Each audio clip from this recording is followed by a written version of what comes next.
Kansas State continues to add extremely valuable pieces in the transfer portal, and there is no sign of them slowing down anytime soon. You are Locked On Kansas State, your daily podcast on the Kansas State Wildcats, part of the Locked On Podcast Network, your team every day. Yes, welcome on into Locked On Kansas State, your daily Kansas State Wildcats podcast. I'm your host, Christian Rauh, and thank you so much for making Locked On Kansas State your first listen every single day. Welcome back to my everydayers. Hope you had a great weekend and hope you're staying safe if you're in the Manhattan area, the Kansas area, or wherever dealing with this winter storm. It's been an icy one out there. Road conditions have been crazy. I hope you're staying safe, staying warm, and thanks for tagging along and listening in or watching wherever you are. If you are watching, please do me a favor, hit like, hit subscribe, all that good stuff on the YouTube.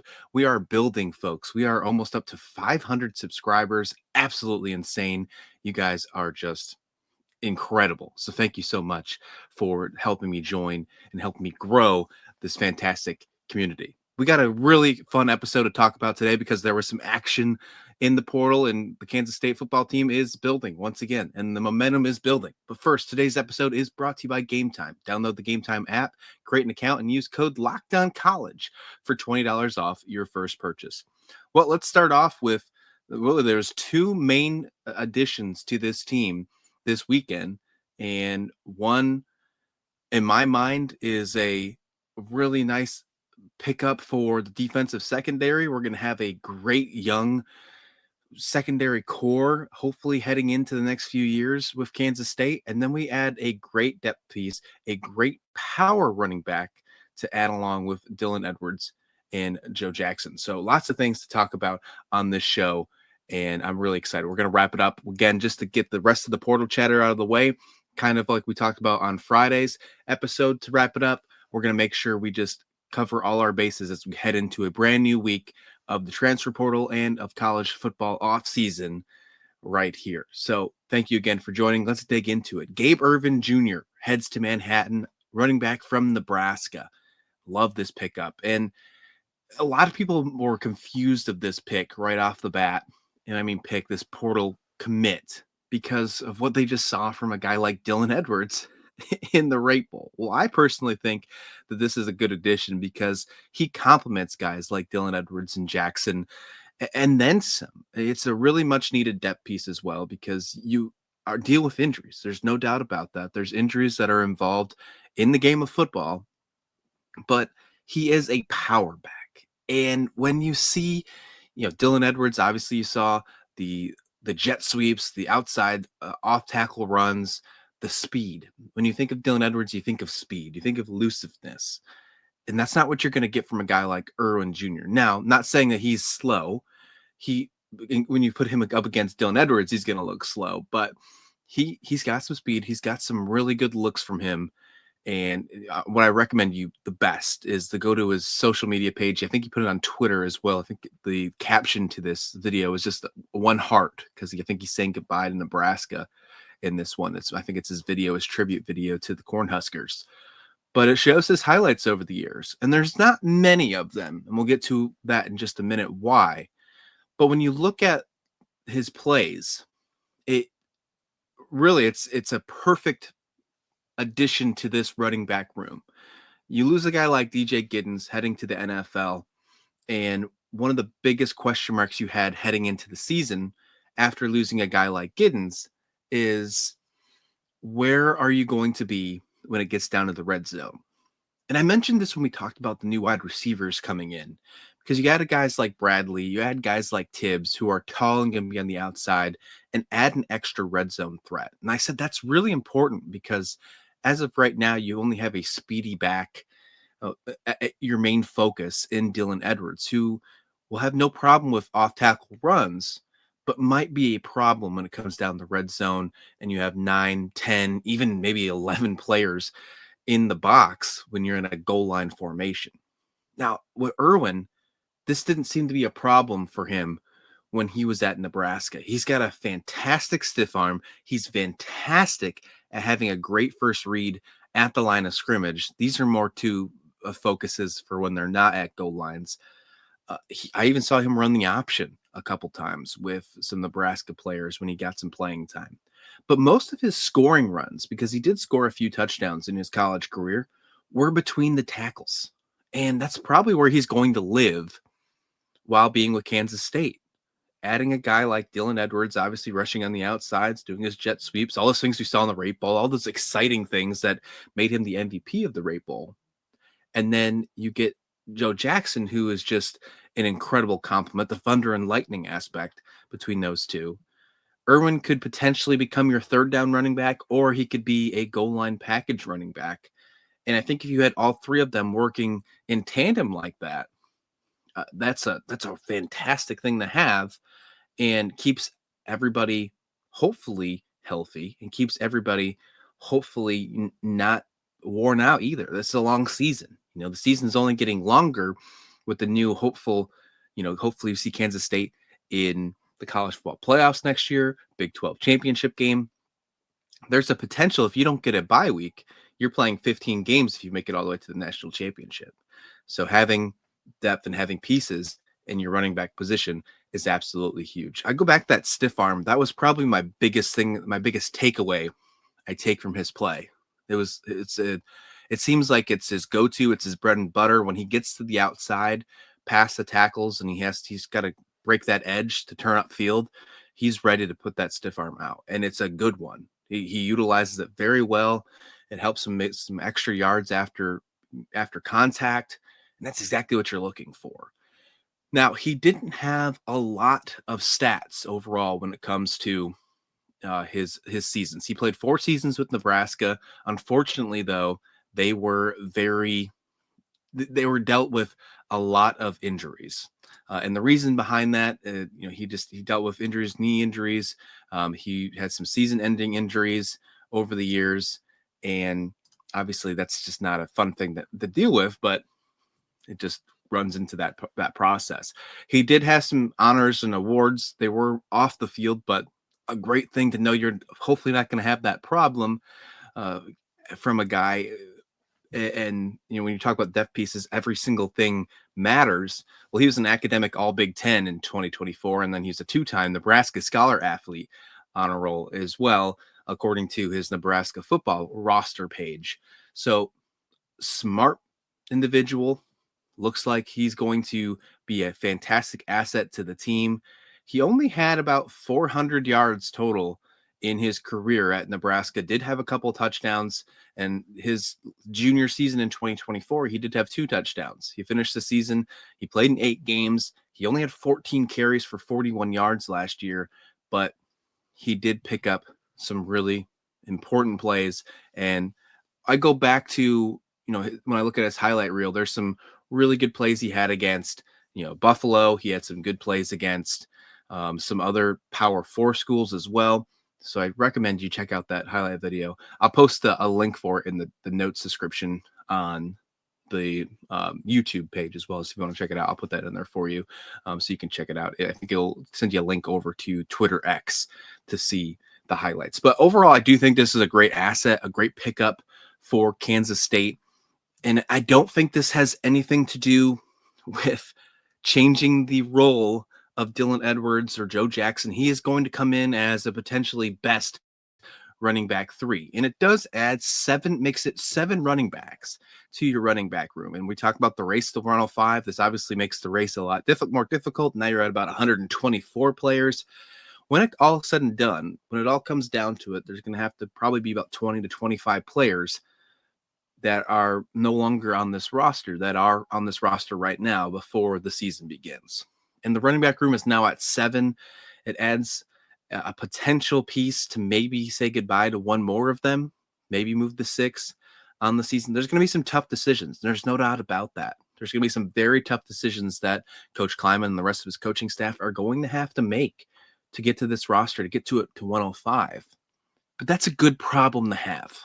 That means that every position, every 105 pieces on this roster are going to be valuable. And they mean every piece isn't just, oh, well, we're going to keep you because you're just a I don't really even know. But what I'm saying is that every 105 roster pieces are going to be extremely valuable, and people are going to fight for those last 20, 30 spots. And it's only going to make this team better moving into 2025. And that's important because they're playing technically 10 Big 12 opponents. Now, 9 of them are non-conference, and I was not quite clear in my show on Friday.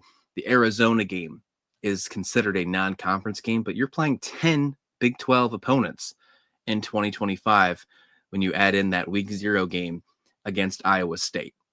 Plenty to be excited about with Irwin, though. And I really do think that having all 3 of these guys, you know what it reminds me of? And it might date me a little bit, maybe it not. But in the early 2000s, the New York Giants had a 3-headed monster at running back when you had guys like Brandon Jacobs, Ahmad Bradshaw. It was a really interesting running back committee, and it helped them get to the postseason, helped them get to the playoffs, and helped them get to the Super Bowl. Well, hopefully you get in addition to a guy like Irwin Jr., and I'm not saying he's DJ Giddens. I'm not saying we're going to talk about him declaring for the NFL draft next season, but having a nice role on your team already scheduled out, and hopefully it stays that way. You have a fast running back that is your leader outside the tackles, can make big plays. You have Jackson, who we saw was a great role player, that thunder and lightning aspect to Edwards. We saw it in the Rape Bowl. And then you add one extra power piece that can get those gritty inside the tackle runs. He might not be flashy, but he can help take away some of that workload from guys like Dylan Edwards and Joe Jackson in a long season, hopefully a 15-game season, meaning we're in the national championship in 2025. So lots of things to keep in mind, but I do like the pickup from Gabe Irvin Jr.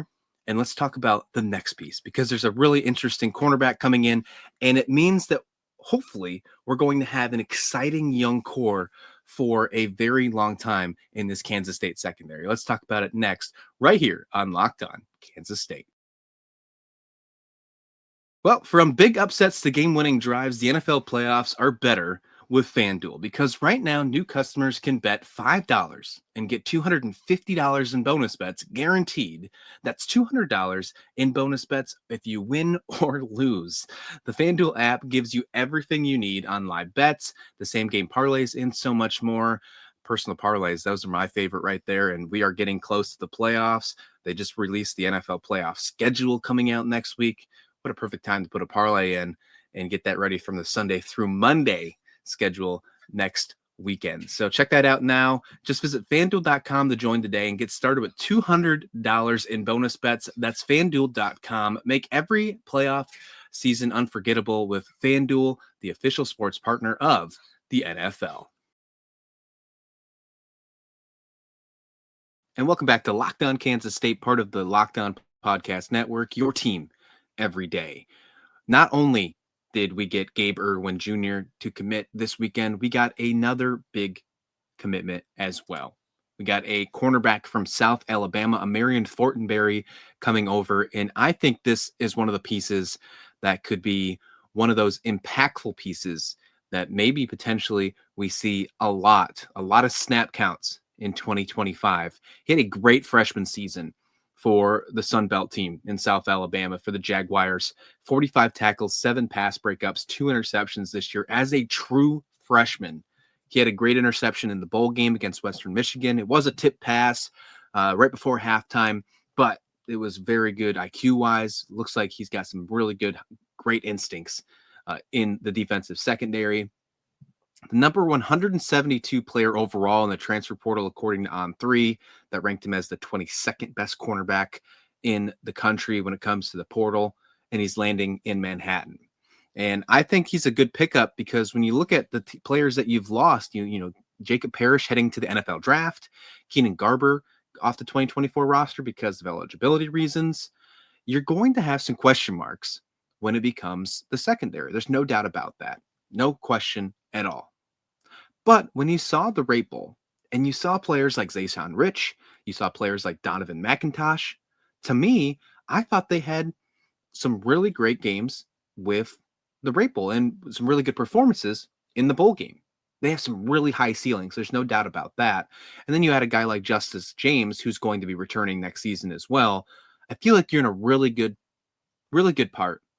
space in this secondary. Adding a guy like Fortenberry, I think just adds on to that just a little bit more. Again, I was really impressed by Rich and McIntosh in the bowl game.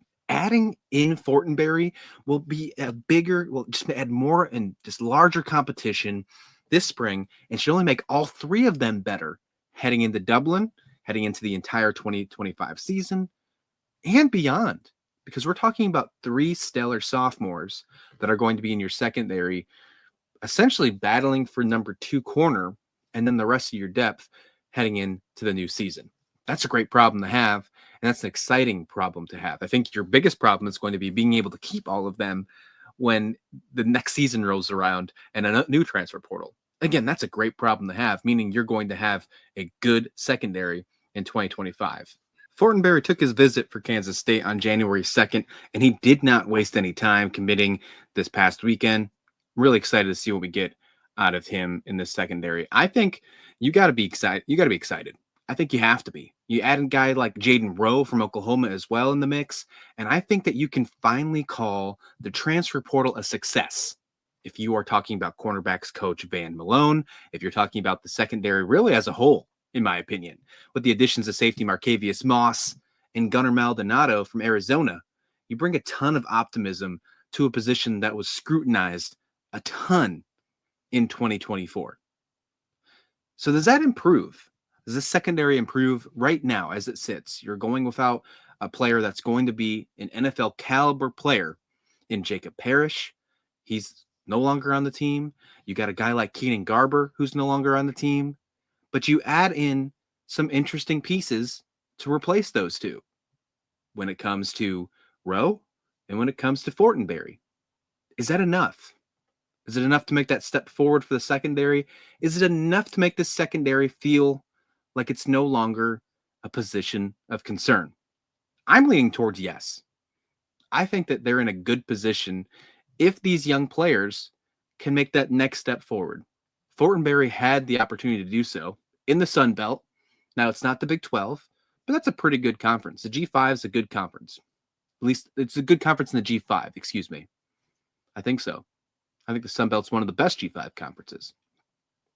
We're going to see what Moss can do at a brand new level in the Power 4 rows. We're going to see what Rauh can do, and hopefully he can stay healthy. And then we hope to get some improvements from Zayshawn Rich and Donovan McIntosh. They look good in the Rate Bowl, but can they take that next step forward to be a dominant corner in the Big 12? Only time's going to tell with that, but I think we're in a good spot, and there's multiple opportunities, multiple players that really need to fill just one spot if you feel like Justice James can hold that cornerback one spot. If you don't feel like that's the case, then maybe you do feel a little differently. Maybe you do feel like there's more to work on, or maybe you feel like this is not a position group that's going to be it's going to be improved or going to be ready to go in 2025. I'd caution you if that's what you feel, because I do think that this is going to be an electric sophomore class. I think the sophomore class is going to be a difference maker for Kansas State heading into the new year when we talk about the secondary.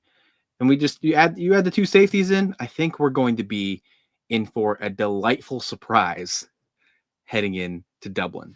I mean, we're going to know pretty quick. We're going to know pretty dang quick, folks. Week 0 is a lot closer than you think. Spring ball is a lot closer than you think. April is only, 90 days away? It's a lot. I think it's a lot more than that. No, 90 days. We're only 3 months away. It's crazy how fast this time flows. It's crazy. And I think we're going to be excited about this secondary when it's all said and done.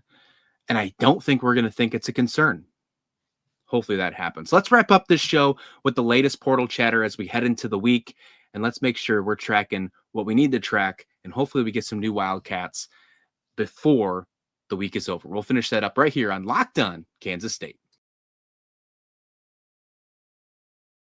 Well, attending the new 12-team college football playoff games is an incredible experience that brings fans together like never before. I remember the excitement of the past playoff games and can't wait to make memories in the updated format with the new teams involved. We're down to the final 4 teams, and although the first rounds were a bunch of blowouts, this last week was absolutely exciting. So if you want to check out one of these games, if there's still tickets available, which I'm sure there is, check out Game Time. Game Time has a new feature called Game Time Picks that make getting tickets for events even easier. It filters out the fluff and shows you only incredible deals on great seats, so you don't have to waste time searching through thousands of tickets. And I don't bet there's thousands of tickets left, folks, if you want to check out the college football playoffs. Take the guesswork out of buying tickets with Game Time. Download the Game Time app, create an account, and use code LOCKEDONCollege for $20 off your first purchase. Terms apply. Again, create an account and redeem code LOCKEDONCOLLEGE for $20 off. Download Game Time today. Last minute tickets, lowest price, guaranteed. And welcome back to Locked On Kansas State, your daily Wildcats podcast. For your second listen, check out Locked On Big 12. Drake Toll's got you covered there. Interesting things going on around the conference. Brett Yormark is holding the NCAA accountable for what happened with Arizona State and Texas on that final game. He thinks Arizona State should be in the Final Four, talking about the 4 teams left after that terrible targeting call that was never called. We'll see what happens. I don't think anything's going to happen of it, but it's nice to have a good commissioner in this conference that is not afraid to step up and go against the big boys, right, of the SEC and the Big Ten and all that good stuff. I think we have the best commissioner in all of college athletics. Well, let's talk about what's left, right? We kind of talked about this on Friday, but I think it's still worth wrapping it up. And where we sit right now, Kansas State is currently the 29th best team when it comes to portal rankings, according to On3. 29th in the country. Overall, to me, that's not bad. As we see what we had last season, that's about right in the same spot as our recruiting class, by the way, according to some of the outlets of On3, 24/7, ESPN, all that good stuff. 29th between 35th, I think, is where the recruiting ranking stood up. So transfer portal sitting around the same spot. A team that went 8-4 in the regular season, had a good recruiting class, saw a decent amount of players leave to head to the NFL draft. Getting in the top 30, I think that's a really good start for a recruiting class. And I don't think they're done. I think there's a potential for them to hit top 25 when it's all said and done. That's great. And I think it's all fine and dandy. Now, for the record, I don't know how On3 really ranks the teams, how they do it. I don't understand their ranking system. It's not quite clear on their website, but a top 30 class in the eyes of a major site seems legit. No doubt about that. The downside of this, because there's a downside, there's always a downside of things, right? The downside is that 6 other Big 12 teams are ahead of them in this ranking. So 29 sounds good until you start digging into the meat and potatoes and you realize that you're 7th in the Big 12 in rankings. Now, that's still not terrible. Don't get me wrong, but it just shows that this conference is getting better in the eyes of many, and Kansas State isn't the only one that's doing it. Kansas State is 7th in the portal rankings among teams in their conference, such as Texas Tech, who, according to On3, has the best portal class in the country. Texas Tech does. Keep that in mind. Baylor, Colorado, and yes, the Kansas Jayhawks are ahead of us in this one. They sit ahead of us. UCF and Houston are also above the Wildcats in the standings. So when you put that all together, what does that mean? Does that mean you should still be excited, still be confident about what you're getting from the portal? I don't think these rankings matter when you look at it in that aspect, because it's only talking about the players that you brought in. It doesn't talk about the players that didn't leave. It doesn't talk about the players that are already on your roster. And we have seen for a very long time that this team can win at least 8 games. This last season, they won 9. Not many of those teams that are ahead of them on this portal rankings can say the same. None of them can say the same on winning at least 8 games over the last 4 seasons. None of them. So you're saying that they're the 29th best team in the country for what they added. But that doesn't talk about what this roster looks like with everything involved. talking about the Avery Johnson effect that came into play to keep players around, that kept Jace Brown, that kept Dylan Edwards involved. I had a feeling if you took the entire rosters as a whole and put them together and then ranked them, I think Kansas State would be a heck of a lot higher than 29. So where is the focus this week? Well, not much has changed over the weekend over the two players that committed, and we discussed at the beginning of this show. And I do think these two commits are great. I'm excited to talk about them later on this week. We're going to get more in depth on their impacts to the teams. We're going to talk about all the transfers so far and what they can impact and how they can impact and how I feel like each player's role will be heading into the new year. The priorities seem to be in the same place, and really for good reason, because they've attacked their needs. They've already attacked their needs for the most part. I do think there's still a little bit of additions that they need to add, and I don't think they should be done, and I don't think they are. Malik Benson, to me, is still priority number one. Talked about it on Friday's show. I do think that he is a difference maker for this team. Yes, there's already two wide receivers that came over in the transfer portal, but wide receiver was probably the biggest gut punch that this program took when the season was over, leaving guys like Trey Spivey and Keegan Johnson. Obviously, you have some departures from graduation, like a guy like Cephas. You bring in Tibbs, you bring in Bradley, some big guys on the outside. Getting a guy like Malik Benson could be a nice compliment to Jace Brown. And I would really love to see him come in. He did come down to his top 5. He put a graphic out on social media over the weekend on his top 5. Kansas State was on that graphic. Hopefully that's a good sign from the former Alabama Crimson Tide, the former Florida State Seminole. There's been a lot of recruiting history when it comes to Malik Benson. Hopefully we can finalize it and finally get him to Manhattan and get him to start wearing some of this fancy lavender on some new, and we'll hopefully get some lavender jerseys, right? Hopefully that's the case. I know people are going to hate me for that comment, but that's okay. I still think offensive line needs some attention. I do think that's the case. We talked about that on Friday's show as well. We're still waiting on some waivers from Portier and Panzer. We'll see if we get new things from that. But Brandon Snee is reportedly supposed to be visiting Kansas State this week. He had some visits to Colorado. He had some visits to Illinois, and then he should be heading to Manhattan. There's also some other trips on the books, according to On3, that he's going to go to Houston and Cal. So it sounds like there's going to be multiple Power 4 schools going after the Wagner offensive tackle, Brandon Snee. I think that this is another impactful piece if we get him. So hopefully that's the case. Offensive line could always use more depth. They've already got one in Amos Talele from USC, but I think you can always add another and would never hurt, right? The battle for 105, you want to take your best 105. And it doesn't hurt having an extra piece heading forward into the new season. And I think they still add a guy like Rauh, the D2 linebacker out of West Florida. I think that we're going to still see him commit. A lot of people thought he was going to be the next player to commit, but hasn't happened yet. We still got the two that just happened over the weekend. We'll see if Ortiz is the next one on the list. Is a surprise piece still in the works? Well, I'd say don't count out this staff. Already they've impressed so far this offseason. And the momentum for this program continues to build in Kansas State. Excited to see it. One spot they haven't attacked yet is an edge rusher. So keep your eye on that for maybe to some noise coming in on that front. I personally don't have any information on anything brewing, but it seems like the next logical step if they're going to go anywhere else other than the targets we just discussed. Tomorrow, we're going to dig into some more portal talk. We got some more conversations to talk about with the college football team. They're not going away anytime soon. Don't worry about that. And we're also going to dig into some hoops talk. This men's team must bounce back. They must have a huge bounce back against the Oklahoma State Cowboys in Stillwater after falling to TCU. And of course, we're going to talk about portal chatter if anything arises, as I mentioned before. We'll have you covered right here. But until then, please like the video, please subscribe. And this has been Locked On Kansas State.